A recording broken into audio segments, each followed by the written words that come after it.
caranya, bagaimana caranya supaya kita niat kita memasuki bulan Ramadan ini smooth, bisa mulus baik menurut Allah. Persiapan ruhiyah Ya. itu adalah persiapan di mana kita tidak peduli dengan itu. Ya. Tapi bagaimana saya nanti bisa memaksimalkan Ya. Ramadan itu menjadi sebuah momentum penting. Ya, tadi kalau sudah kita menata niat secara ruhiyah dan lain sebagainya, tentu ada beberapa hal yang merusak niat ya. Apa saja kira-kira yang merusak niat kita? Kebaikan yang kita lakukan di bulan Ramadan ini tujuannya sudah bagus. Ya. Kita datangkan anak Ya. yatim sekian Ya, banyak. ya. Tapi terus kemudian kita ini kan nggak betah, teknologi kita ini Ya. memviralkan, Posting. diposting. Nah ini yang Posting itu mengurangi niat ya. Iya. Merusak niat. Ya. jangan-jangan ketika di-share di grup, Ya. lalu kemudian semua jempol itu keluar Ya. dan hati kita menjadi bangga. Ya. Wah ini sudah Habis mengurangi kalau itu. Habis sudah. Iya.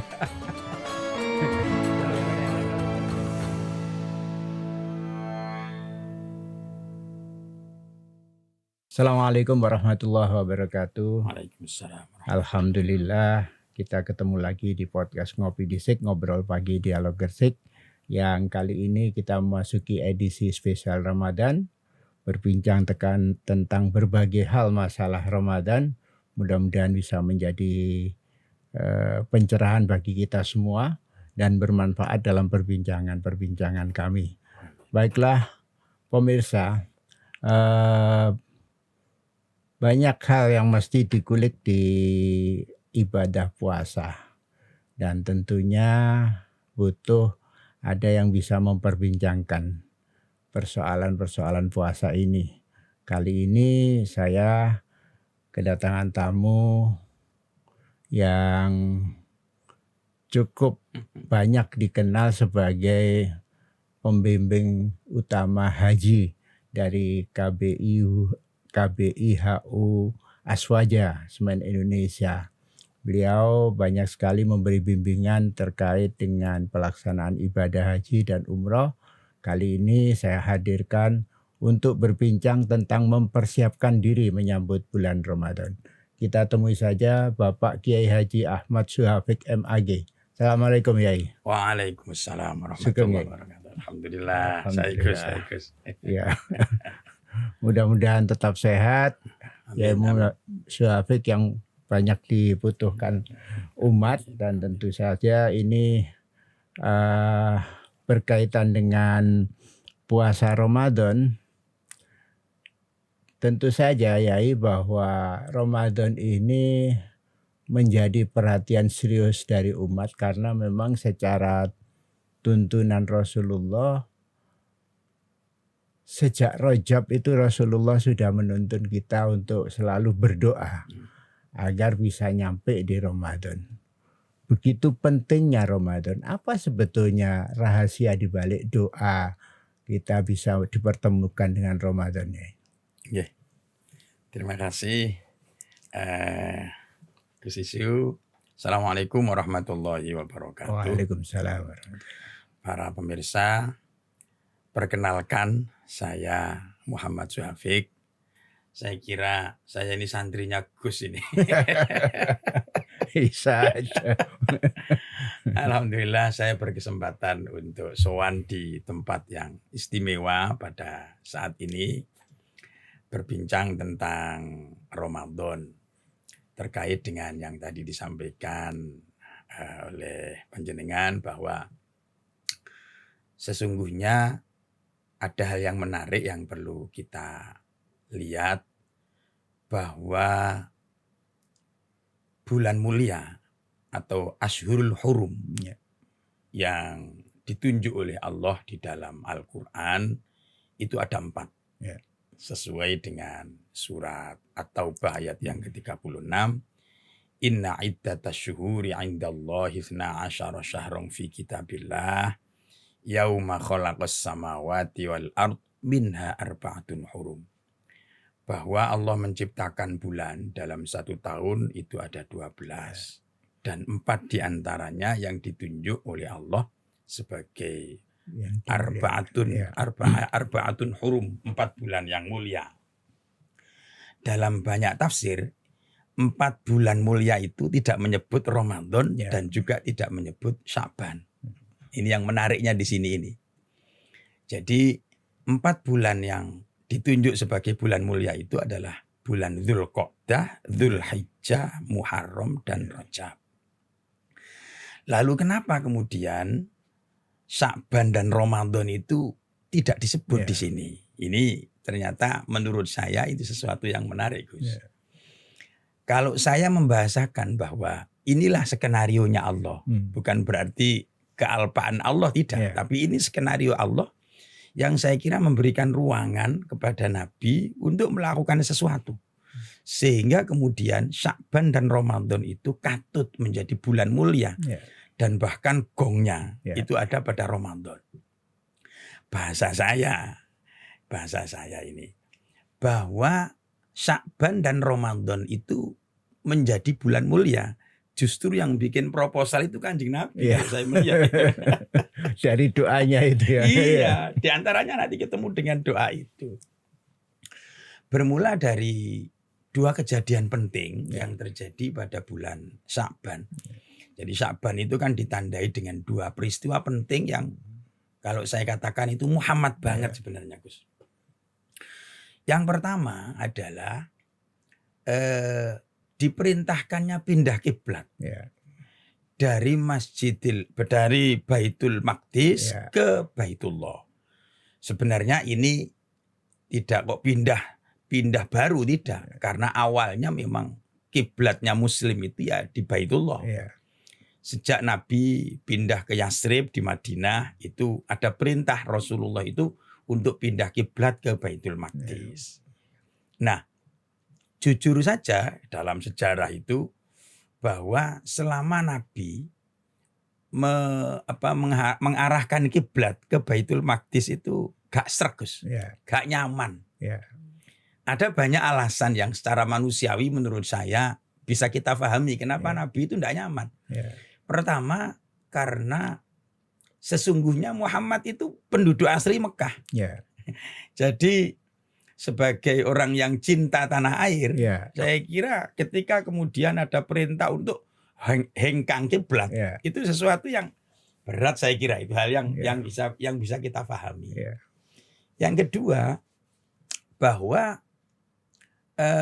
Baitul Maqdis itu tempat sucinya orang-orang Yahudi, dan Yahudi itu kan memang kelihatan kayak begitu, memang ya. Jadi apalagi umat-umat Yahudi ini ya seperti itu. Ketika Rasulullah dan para sahabat memindahkan kiblat sesuai dengan perintahnya Allah ke Baitul Maqdis, ya tentu saja mereka akan lebih arogan kira-kira begitu. Oh, mereka ikut saya gitu.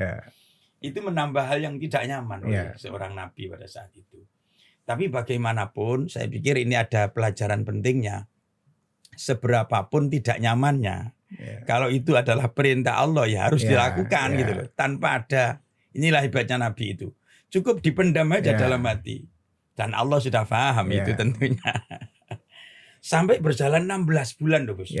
Ada yang mengatakan 16 lebih sampai hampir 17 bulan. Jadi dilakukan saja. Loh kok persis di tanggal 14 Sya'ban malam tanggal 15 itu turun surat Al-Baqarah ayat 144. Qad nara taqalluba wajhika fis sama'i falanwalliyannaka qiblatan tardoha fawalli wajhaka syatrul Masjidil Haram. Yang ayat ini sesungguhnya menjadi sebuah SE kira-kira begitu. Surat edaran kalau SK.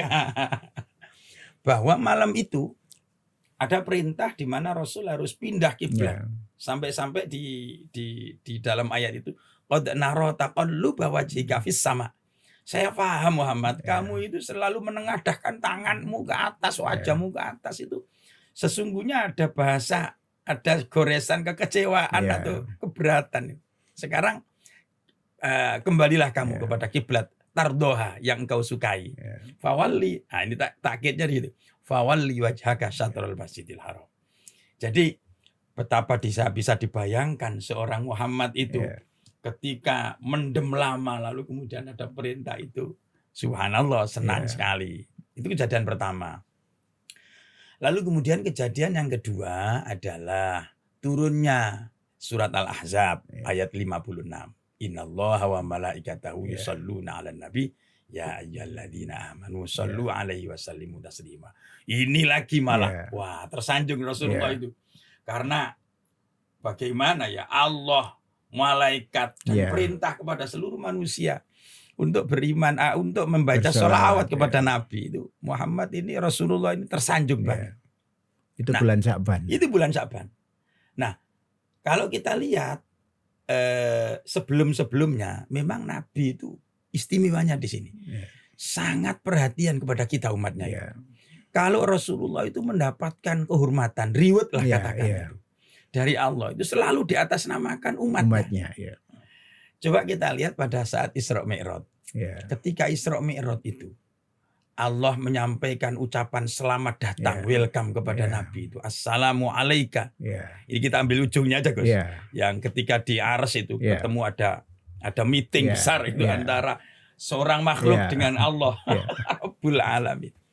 Nabi mendapatkan salam ucapan ya welcome Ya. dari Allah, sebuah sesuatu yang sangat luar biasa. Assalamu alaika ya Nabi wa rahmatullahi wa barakatuh. Ya.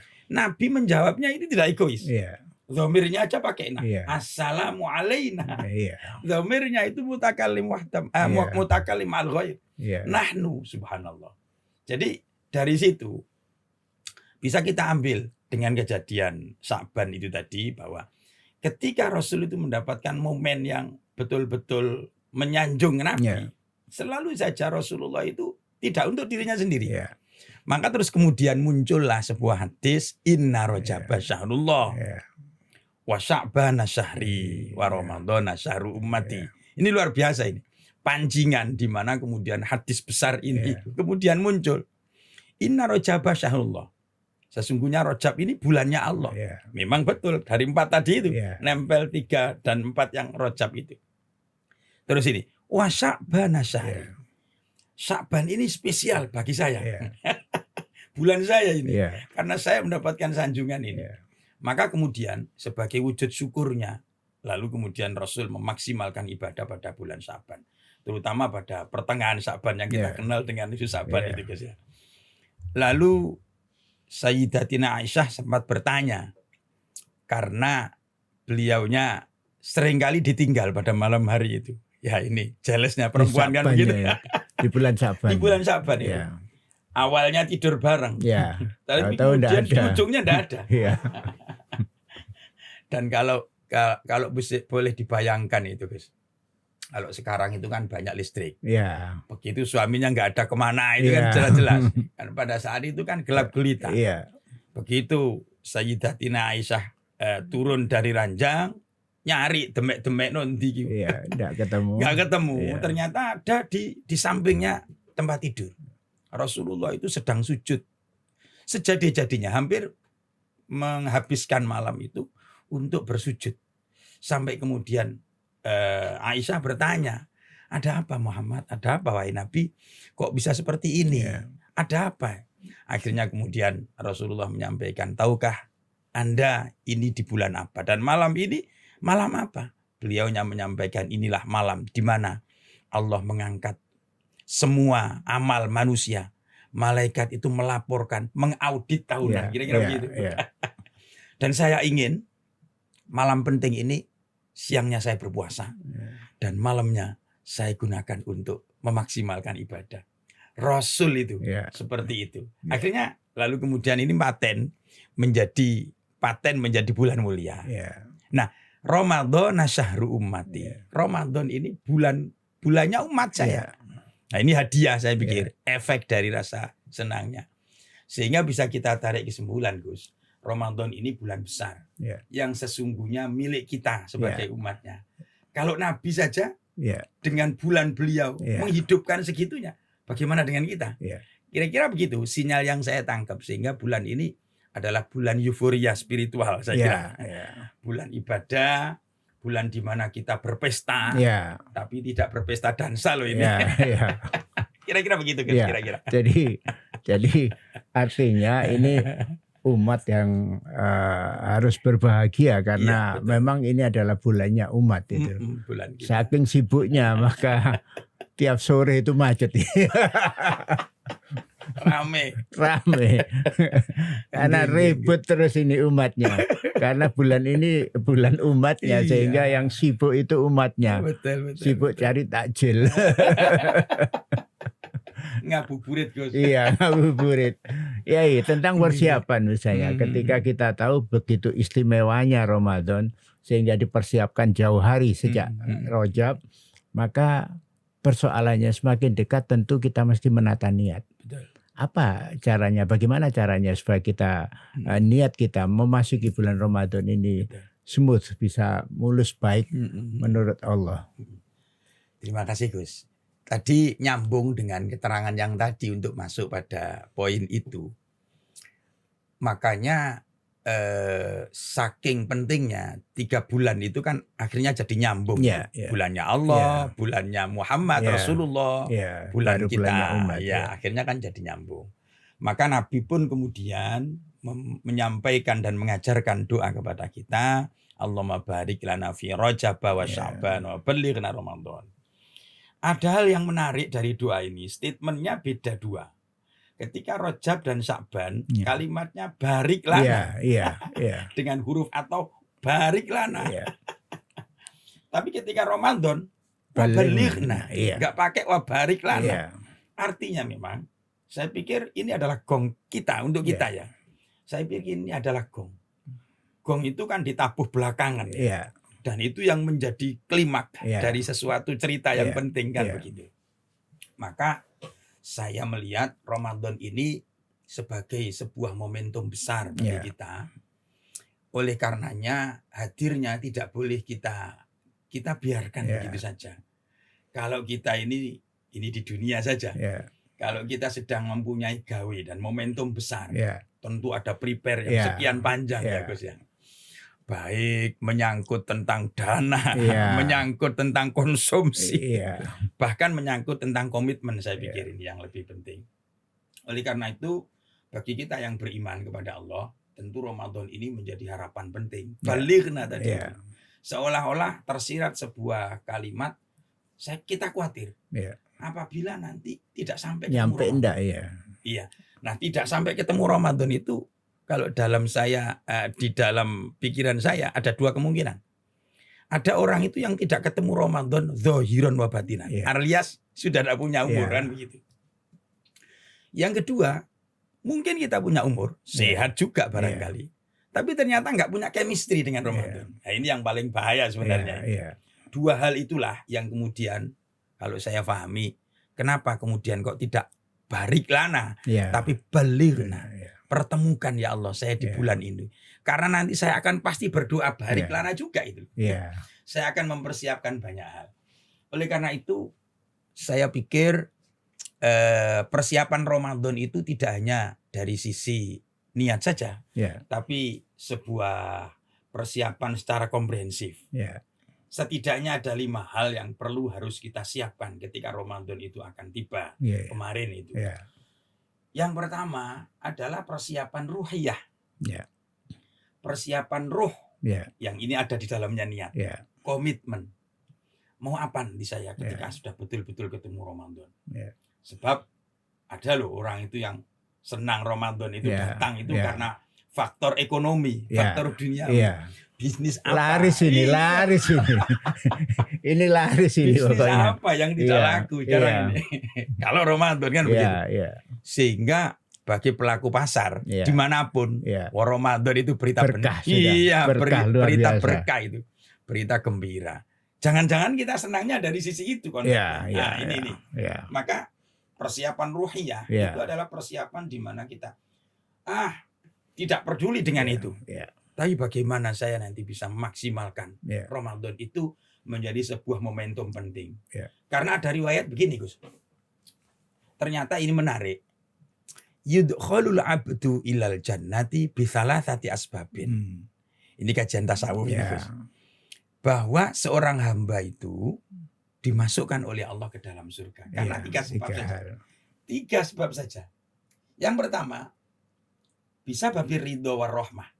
Orang itu dimasukkan oleh Allah ke dalam surga karena Allah ridho, karena rahmat. Mungkin kita bertanya orang-orang awam ini, loh ibadahku mana? Ya. Tidak ada urusannya. Terlalu mahal. Ya. Surga itu. Kalau hanya ditebus dengan amal ibadah Ya. kita itu. Nggak nyocok. Ya nggak nyucuk. Karena terlalu luar biasa surga Ya. itu. Sehingga kalau ada orang dimasukkan ke dalam surganya Allah. Allah ridho. Ya. Allah senang. Bisa babi ridho wa rahmah minallah. Nah, setelah saya telusuri, ternyata untuk mendapatkan ridho itu kelasnya bukan kelas kita, saya kira. Kelasnya itu kelas aulia. Ya. Karena Al-Ghazali itu menunjuk orang itu mendapatkan ridho itu kan orang dicintai Allah. Ya. Tidak cinta kepada Allah. Itu ada 5 amalan besar yang saya kira bukan kelas kita Ya. itu. Ya. Termasuk diantaranya al-ikhlasu fil ibadah. Ya. Ikhlas dalam beribadah. Kita Ya. ini kan gak sepro ikhlas. Kangelan. Dan 5 hal yang lain. Nah, saya masuk aja yang kedua. Yang kedua itu ternyata ada juga versi kita. Apa? Bikathratil a'malis sholihat wa qaliliz dzunub. Jadi orang dimasukkan kepada oleh surga kepada Allah itu ada memang. Ya. Jadi accountingnya itu. Ya, ada. Ribet ini. Ribet ini. Betul. Karena banyaknya amal Ya. dan juga karena sedikitnya dosa. Ya. Jujur, jika ini diterapkan dengan head to head ya, Ya. kita nggak mampu itu. Nggak nutut masih. Nggak nutut. Iya, masih nggak nutut. Karena amal kita ini segitu. Iya. Terawih gelek cepetan, 7 menit. Iya. Sementara dosa kita luar biasa. Iya. Maka Ramadan ini jawabannya saya kira. Di mana amal kecil tapi pahalanya viral kemana-mana. Iya. Bahwa Ramadan ini adalah syahrut taubah tadi. Iya. Sehingga untuk menjawab masuk surga, ini versi kita orang-orang awam, orang-orang syariat. Di Bisa sini melalui main kita. Ramadan. Main kita di sini, Iya. main kita. Iya. Nah, makanya Nabi itu menunjuk betapa ruginya Iya. ketika ada seseorang ketemu Ramadan, ternyata yang dimanfaatkan adalah faktor ekonomi saja tadi. Iya, iya. Rugi itu rugi. Iya. Maka saat ini kita waktunya belanja, Iya. Iya. waktunya untuk mencuci kan Iya, begitu. iya. Ini Ramadan. Mumpung banyak diskonnya. Mumpung banyak diskonnya. Dan yang ketiga, sebabnya orang masuk surga itu adalah bisyafaatin Nabi. Iya. Karena orang itu mendapatkan syafaat Iya, Rasulullah. iya. Ya, saya kira itu yang harus kemudian ruhiyah tadi itu Iya. kita siapkan. Iya. Dan ada 4 lagi yang lain yang perlu kita siapkan. Tidak hanya ruhiyah, Iya. tapi ada badaniyah. Iya. Dan Iya. fisik Iya. harus kita. Seperti kalau kita mau naik haji gitu, Gus. Iya. Iya. Kita mesti jalan-jalan. Terlatih ya.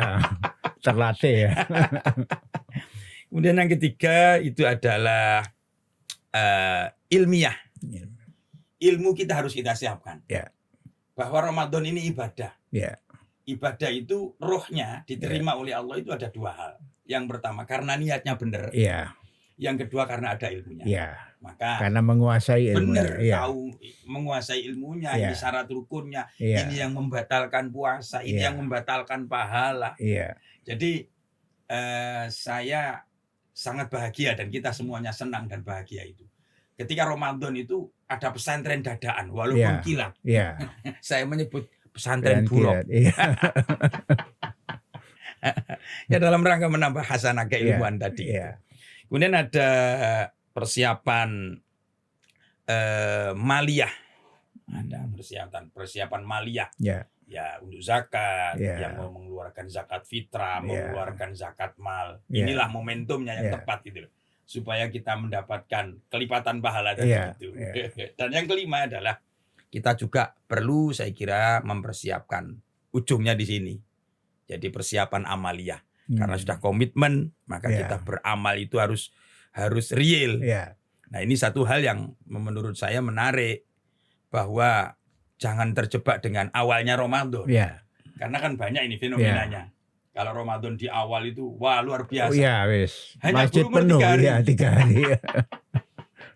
Justru di ujungnya itu yang Iya. ada door prize besar, Lailatul Iya. Qadar. Malah tambah sudah rasa-rasa orangnya sudah Dipikir tidak ke door masjid. prize-nya di mall. Betul sekali. Door prize-nya malah pindah di mall, ini yang susah. Enggak. Ya, tadi kalau sudah kita menata niat secara ruhiyah dan lain sebagainya, tentu ada beberapa hal yang merusak niat ya. Apa saja kira-kira yang merusak niat kita? Enggak. Alhamdulillah. Masya Allah. setan itu cerdik memang. Ya. Saya kelakar ini ya Gus ya, kelakar ini. Setan itu tidak ada baiknya dengan kita. Ya. Tetapi ada titik yang perlu kita contoh sebenarnya. Ya. Apa? Uletnya. Ya. Setan itu kalau menggoda Tahan manusia, banting. tahan banting, ulet. Ya. Jadi wa an aimanihim wa an syama'ilihim. Ya. Kan dalam Al-Qur'an kan begitu. Ya. Saya akan goda ya Allah. Ya. Anak cucu Adam itu dari atas, Ya. dari bawah, dari kanan, kiri, dari depan, dari belakang. Jadi ada satu yang menarik untuk kita. Sebenarnya yang bisa dicontoh itu ya keuletan itu. Ya. Setan itu sangat lembut dan sangat ulet menggoda kita. Niat yang sudah kita tata seperti Ya. itu, kadang-kadang, bukan kadang-kadang, seringkali kemudian dimainkan oleh setan ini yang membuat kita tergoda. Ya. Untuk kadar ikhlas kita itu kemudian menjadi berkurang. Ya. Sehingga bagaimana ya orang ikhlas itu kan, kalau di dalam kitab Tambihul Ghafilin itu setidaknya kita harus menjaga jangan sampai ada asyirkul asghar, Ya. syirik kecil. Syirik kecil itu adalah tanda Ya. di mana seseorang itu sudah mulai, kalau saya mengatakan selingkuh, Ya. selingkuh dari Allah. Melenceng, ya. Iya. Makanya banyak hal Gus menurut saya yang perlu kita siapkan dalam rangka untuk mengistiqomahkan niat ini. Jangan sampai kemudian kita berbelok kepada niat-niatan yang selain Allah itu tentunya. Kebaikan yang kita lakukan di bulan Ramadan ini tujuannya sudah bagus. Ya. Kita datangkan anak Ya. yatim sekian Ya. banyak. Ya. Tapi terus kemudian kita ini kan nggak betahi. Teknologi kita ini Ya. memviralkan, Posting. diposting. Nah ini yang Posting itu mengurangi niat ya. Iya, Merusak niat. saya kira tidak otomatis lah. Ya. Secara manusiawi saja. Ya. Jadi perlu saya sampaikan di sini kepada para pemirsa, jangan salah paham. Kalau misalnya penjenengan melakukan kebaikan, mau posting di depan Ya. Ka'bah kita posting, Ya. silahkan Ya. lah, tidak apa-apa itu. Tetapi kita harus bisa menjaga hati. Ya. Jangan-jangan ketika di-share di grup, Ya. lalu kemudian semua jempol itu keluar Ya. dan hati kita menjadi bangga. Ya. Wah ini sudah mengurangi Habis sudah. kalau itu. Habis sudah. Iya. Dalam banyak Biasanya hal, kalau jam-jam segini tuh ya, enggak. kolak itu diposting ya. Iya. Kolak itu diposting ya. Es campur ya, ini yang Iya. itu bisa mengurangi pahala puasa ya. Ya saya kira apa ya, kalau kita ini ibadah ini kita lakukan dengan mahabbah, Ya. dengan cinta, dengan senang. Kita tidak terasa sampai di finishnya itu tidak terasa. Tapi kalau misalnya kita melakukan sesuatu terus kemudian dimeniti, Ya. waduh, nah Dieling-eling cek suwine. ini kan apa ya, ekspresi cinta Ya, ini. iya. Kalau kita cinta kepada sesuatu dan kita bertemu gitu Ya. dengan sesuatu yang kita cintai, Enggak terasa. Nggak terasa waktu. Meskipun lama Iya. tidak terasa. Bos, mari Iya, silakan iya, begitu ya. Iya. Nah ini enggak. Ketika belum berakhir Ramadan, puasanya mau berakhir itu, Iya. kira-kira jam 4, setengah 5, jam 5, Iya. makanan. Ini maknanya apa kan begitu? Jangan-jangan sudah gak sabar menunggu Iya. maghrib. Iya. Kira-kira begitu kan. Iya. Nah, kalau ada yang merusak niat, kira-kira bagaimana cara kita menjaga, memupuk niat ini untuk bisa bertahan sampai di akhir Ramadan ini? Nggih. Saya kira ini kaitannya dengan persiapan ruhiyah tadi. Iya. Bahwa Ramadan ini sesungguhnya adalah hadiah besar Iya. yang diberikan oleh Allah kepada Rasul Iya. untuk kita. Ya. Nah, Umat lain tidak untuk ada. iya nggak ada, umat lain nggak tidak ada. ada. Untuk kita umat Islam, umatnya Rasulullah Shallallahu Alaihi Wasallam.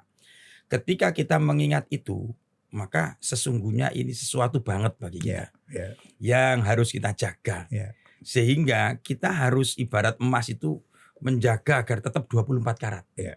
Kira-kira begitu. Ya. Sehingga hal-hal yang bisa menggeserkan Ya. sesuatu yang bisa melencengkan Ya. niat, merusak, Ya. mengusik, Ya, mengurangi kadar. mengurangi kadar.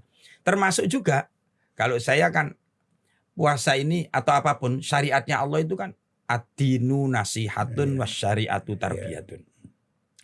agama ini nasihat. Ya. Bahwa syariatnya Allah itu adalah pendidikan. Ya. Apapun perintah Allah ujungnya kebaikan. Ya. Mendidik kita. Ya. Positif semua. Ya. Apapun larangan Allah musibah di belakang. Ya. Puasa ini sesuatu yang sangat luar biasa. Ya. Mendidik kita yang jelas itu. Ya. Sumu tasihu. Kita jadi sehat. Ya.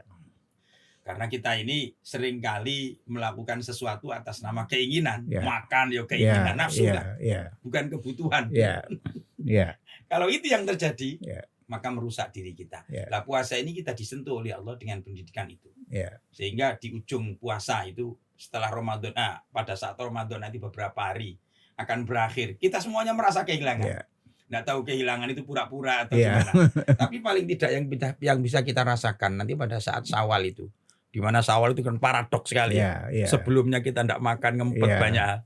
Pada saat Syawal itu sembarang melbu. Iya. Semuanya ada. Semua tersedia, Betul. semuanya ada. Sehingga efek tubuh itu Ya. sangat kelihatan sekali. Ya. Maka menurut saya itu pesan-pesan penting yang harus kita jaga sehingga untuk tetap kita on the track. Ya. Kira-kira begitu. Bahwa puasa ini harus kita jaga sampai di ujungnya Ya. dengan baik dan kita mendapatkan reward dari Allah. Tidak hanya Lailatul Qadar yang kita Ya. ambil, Ya. tapi gongnya itu itqun minan nar. Ya. Kita lebaran dari neraka. Ya artinya menjadi orang yang ahli surga. Ya. Kira-kira begitu. Ya. Gus. Ya, ada beberapa budaya yang diberikan alasan sebagai persiapan Ramadan. Padusan misalnya. Padusan. Apa yang bisa kita jawab kepada masyarakat awam bahwa padusan itu punya dasar yang cukup di syariah? Terima kasih Gus. Saya melihat padusan ini menjadi semakin marak dan ini gersik banget ya. Saya kira ya. Ini gersik banget. Sebenarnya diangkat dari sebuah saya kira ini sebuah dalil yang penting. Ya. Bahwa man fariha bidukhuli Ramadan itu siapa yang senang dengan hadirnya Ramadan, Allah memberikan ekspresi, Allah memberikan reward, respon yang positif. Ya, siapa yang senang saja dengan Ramadan itu tiba, maka haramallahu jasadahu ala niran. Allah akan mengharamkan jasad kita masuk di neraka itu. Nah, bagaimana kita senang ekspresinya? Ya, mencuci diri. Kalau dalam bahasa kita kan adus. Adus itu untuk menghilangkan kotoran. Kita membersihkan diri. Kalau ketemu orang, lalu kemudian kita minta maaf. Ada tradisi di mana pada saat menjelang Ramadan itu, kalau kita punya WA di grup itu, saling bermaafan. Barangkali ada kekhilafan. Saya kira itu pencucian diri, saya kira. Terus kemudian tidak hanya itu, silaturahim kita itu tidak hanya silaturahim kepada sesama manusia yang masih hidup. Ada silaturruhiyah. Apa itu silaturruhiyah? Ya, kita ziarah kubur itu. Dan ini saya kira di mana-mana ada. Ya, namanya istilahnya di Gresik itu kan apa itu Gus? Menjelang Ramadan itu Megengan. Kita megengan. Nah, saya kira itu adalah tradisi yang melengkapi dari tema tentang padusan itu. Jadi kita sebenarnya orang yang wafat itu kan nggak wafat, hanya beda alam saja. Kalau konsepnya Profesor Dr. Agus Mustafa itu, mereka di dimensi tinggi, dimensi atas kita. Nah kita ini dimensi 3, mereka sudah berada di atas dimensi 3. Nah dimensi 3, dimensi lebih atas itu bisa melihat yang ada di bawah. Dan ini sesuai dengan surat At-Taubah juga. Faqul i'malu fasayarallahu amalakum wa rasuluhu wal mu'minun. Beramalah yang baik.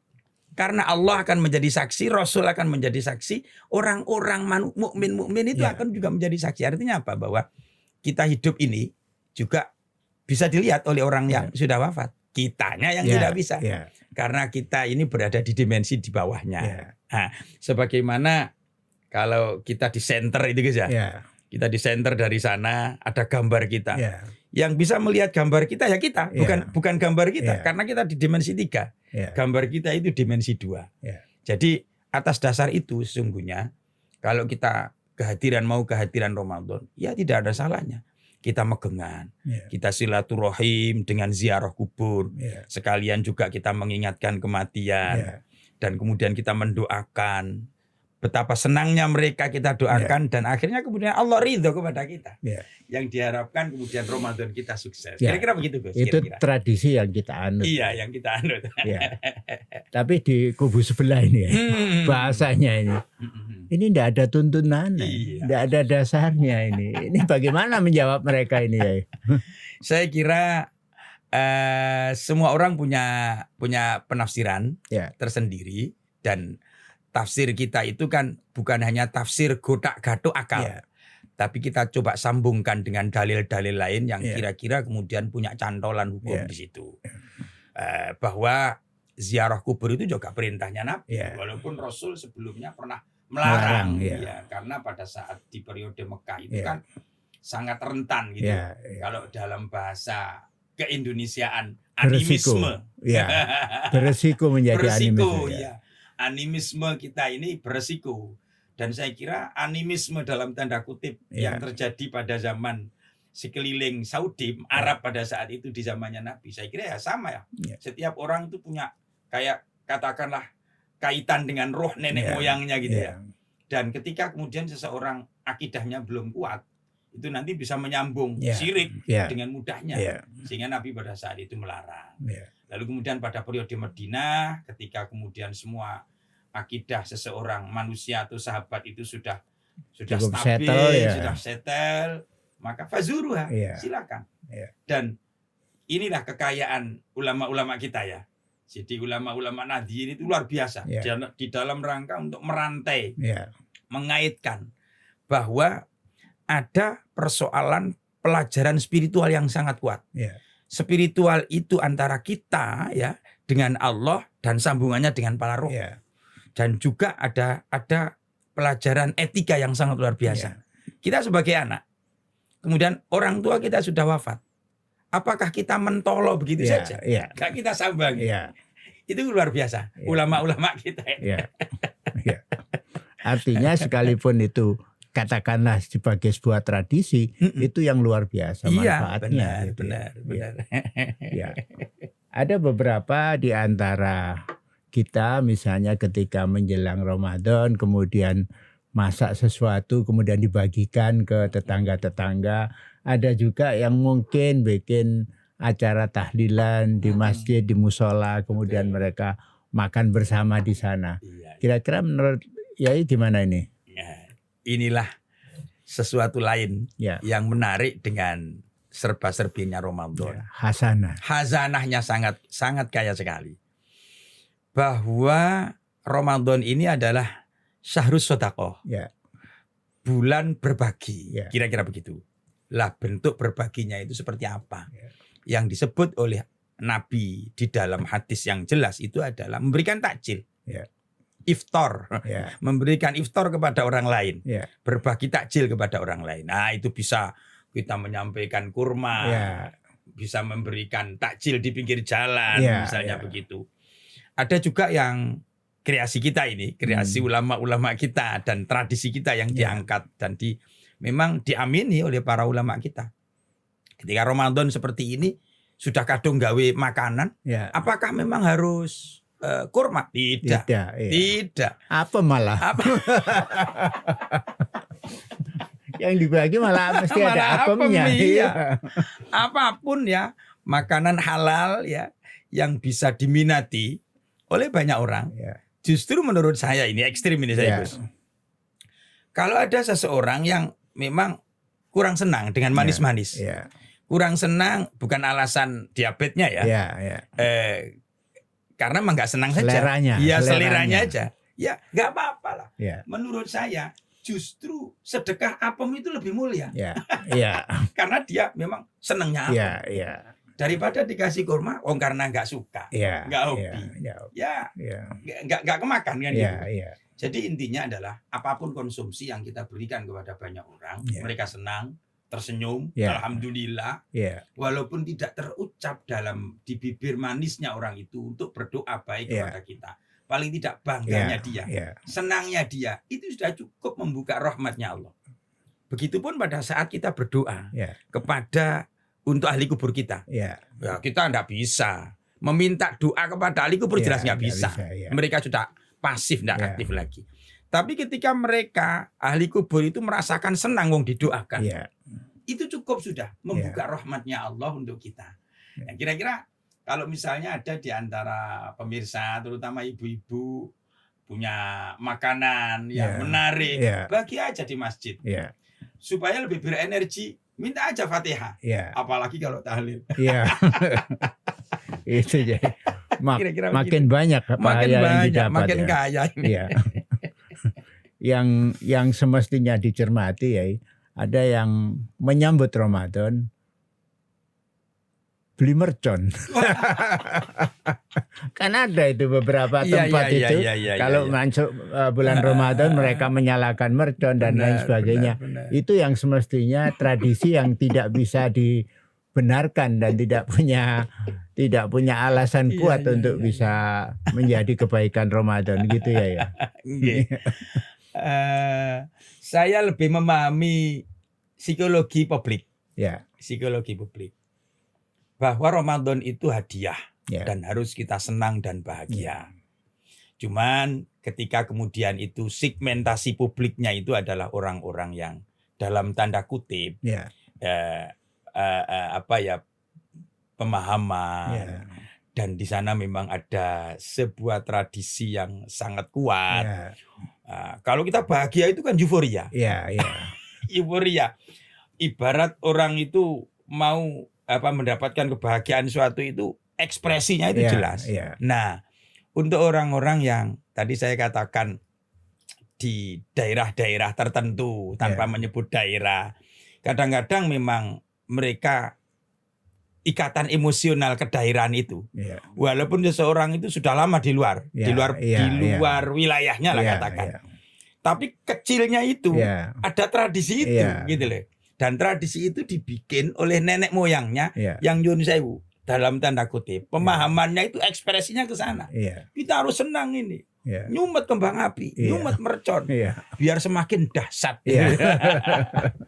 Walaupun generasi berikutnya, generasi mudanya sudah banyak keluar dari wilayahnya, sudah mengenyam banyak pendidikan di luar.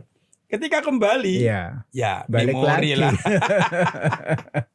Saya kira ini pelan-pelan yang harus kita pahamkan.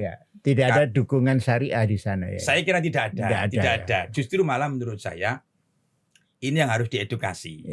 Tapi karena ini menyangkut psikologi publik, ya memang harus pelan-pelan. Jadi ulama kita itu kan begitu. Ya, ketika dulu zamannya masih animisme, dinamisme.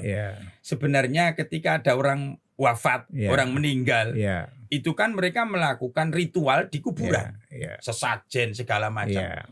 Tapi para wali kita ini kan tidak kemudian secara frontal itu mengemas bagaimana agar substansinya itu kita ambil, tapi mereka tetap euforia, tetap tradisi itu ada. Diambillah, oh jangan begini, kalau misalnya Anda memberikan sesajen makanan, mau bandir, gak ada yang makan. Gak ada makan. Makan aja kita, yang kita makan itu senang, menyenangkan orang pahala. Masuklah itu, logika itu. Setelah mereka di poin pertama ini dia sudah masuk dan logis.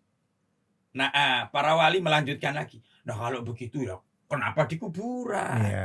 Kita bawalah pulang ke rumahnya atau di masjid, kan lebih enak. Di sana ada kolocengking segala macam.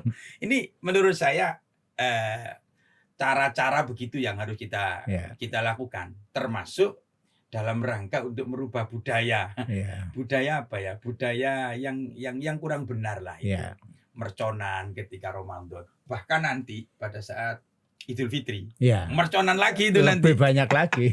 Itu dahsyat itu. Semalam suntuk ya. Ini nanti perlu diedukasi ke masyarakat kita. Harus ada edukasi itu. Ada pemborosan di sana yang semestinya. Dan bahaya. Dan kalau itu misalnya disalurkan sebagai amal sedekah, luar biasa. Luar biasa itu. Kalau itu terjadi seperti itu. Mudah-mudahan ini menjadi pelajaran kita semua. Sayang sekali ya waktunya habis. Jadi menarik sekali perbincangan hari ini.